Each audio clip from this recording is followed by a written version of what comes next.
country will have seen today. That for all his boasts and utterly breathtaking complacency, the Chancellor is in complete denial about the central fact which is defining this government in office.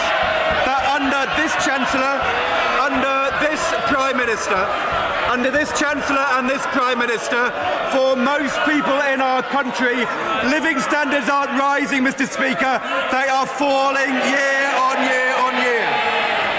So let me ask the Chancellor to demonstrate, he didn't mention it, let me ask him to demonstrate he is not completely out of touch with the cost of living crisis facing millions of people in our country. Can he confirm that on average, working people in our country are £1,600 a year worse off than when they came into government in 2010? And that prices will continue to rise faster than wages this year and into next year too. And that as a result, people will be worse off in 2015 than they were in 2010, Mr. Speaker. Isn't this the truth? After 3 damaging years of flatlining, after the slowest recovery for over 100 years. Order. However long it takes, the response... Order! Mr. Morris, I don't require your assistance. Calm down.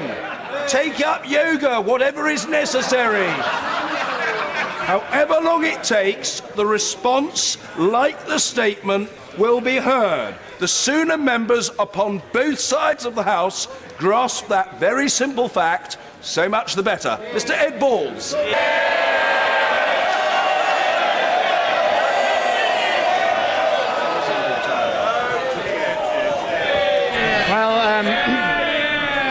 Mr. Speaker, the Leader of the Opposition and I agree on one thing. That was a complete nightmare. And you do wonder what he's been up to with his time, but he gave a clue in a newspaper interview this week. He said this: I've had to cancel my grade 3 piano exam because it's in exactly the time when George Osborne is standing up to do his autumn statement. I think he should have gone ahead with the chopsticks rendition. He also said this. The newspaper interview says this. He said to Miss Perrin, his piano teacher, "If I go wrong, can I start again?" She replied, "It's probably best you keep going." He takes the same approach to economic policy as he does to his piano. And this is the final thing he said. He hopes to reach grade 8 piano over the next 4 years. Well, after his performance today, I can see why he expects to have a lot more time to practice.